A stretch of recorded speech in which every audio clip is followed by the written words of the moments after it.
Hello everyone, Chrissy here at A Little Glam, A Lot of Mom. Thanks for tuning in.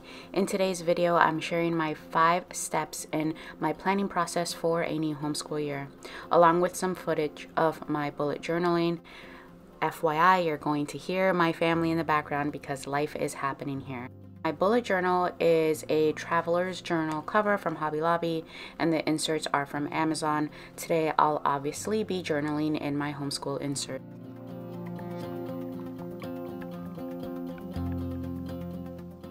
Step 1 in planning for a new homeschool year is carving out time for a gap month in the school year. So what's a gap month? It's a time or block in the year we take to fill in the gaps of the homeschool year, wrap up projects, finish a read aloud, master something. It doesn't have to be a month. It could be a week, a semester. Some people even take a gap year.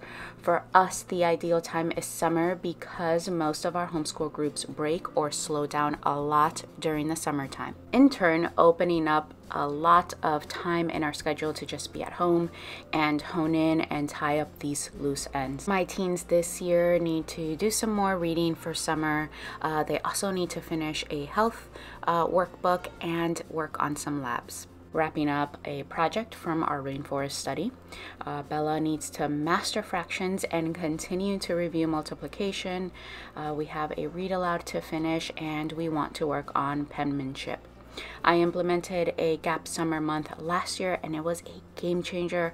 I recommend you don't skip this step in your planning process for a new school year. Carve out a few weeks for this gap period, especially if you're the type of person that likes to start completely fresh for a new school year.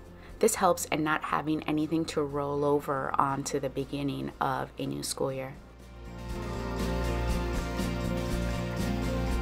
Step 2 is honoring our children, and I mean being intentional about this.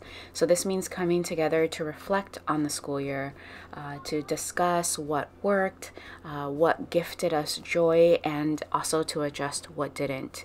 It's making sure each child's interests and curiosities and personal goals are respected and honored as well. And then coming together to align our family focus and goals and the anchors of our daily and seasonal rhythms, right? So we can come together with a schedule. So this year for my teens, that's putting in more hours towards mastering their talents and passions. For example, for Ilani, that's art.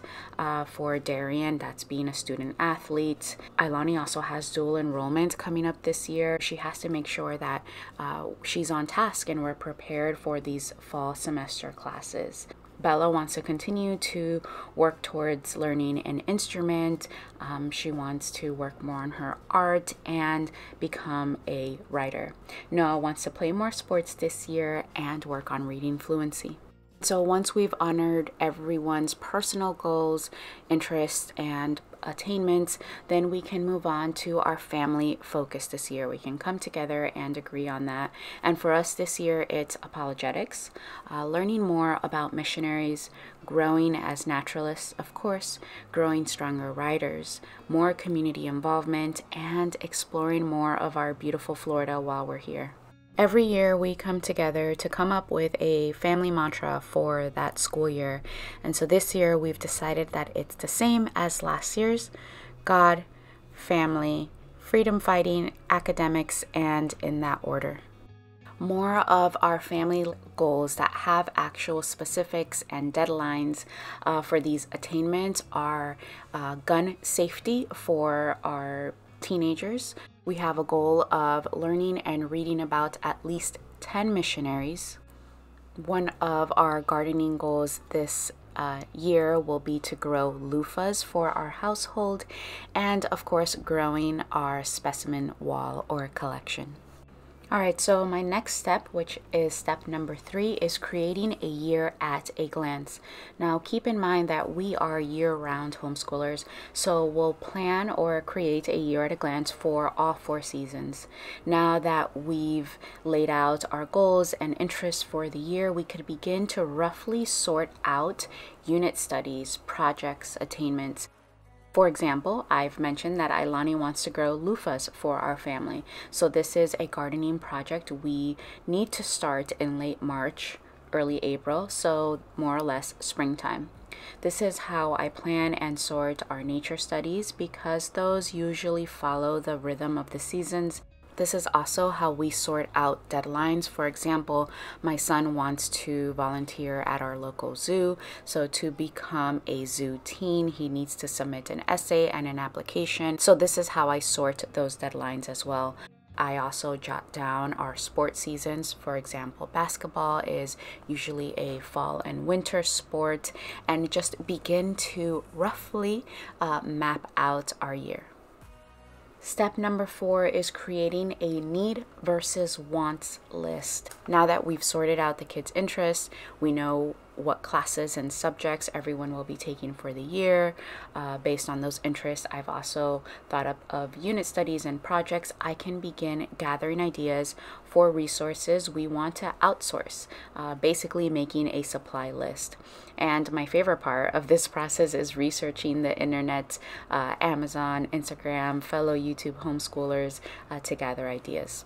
I'm sure many of you can relate in that this can become overwhelming. We can quickly add to cart and get FOMO and just want all the things. So making a need versus wants list helps me in staying accountable and honoring our budget, right, and our resources, and just being a good steward of also what we have and resources that are free to us, like the library. Another tip for this step is that I also like to keep a dump journal entry page where I can just jot down all these random ideas for the year.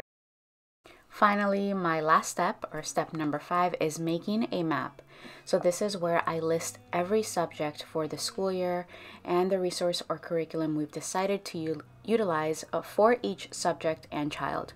This helps me stay focused, sort of tunnel vision on what we've chosen.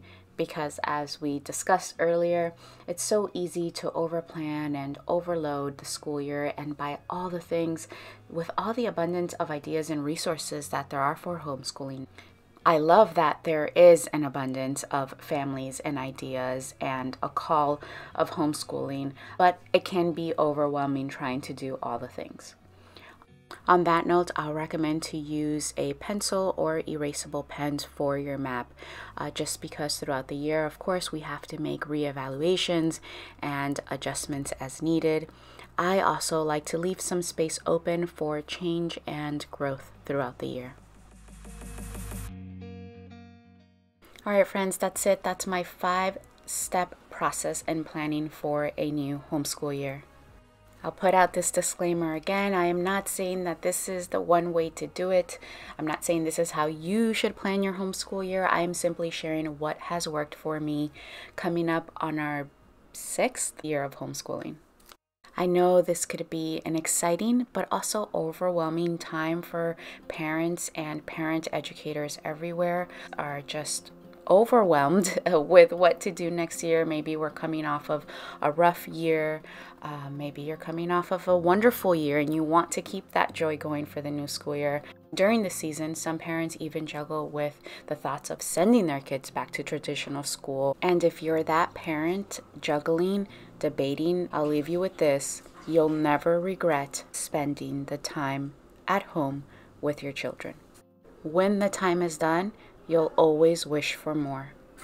So I know I said this was a 5-step process, but I do want to share a 6th bonus step, and that is to take some time and write down your list of whys. Why are you and your family choosing to homeschool? This is a bit personal, but I'll share mine. We don't homeschool because it's easier. We don't homeschool because it's faster. We don't homeschool because it's all rainbows and sunshine. We homeschool out of obedience and worship to the Lord. This is what the Lord has called for our family, and we've answered His call. He provides and He equips. And because it comes from the Lord, it's also beautiful and fruitful.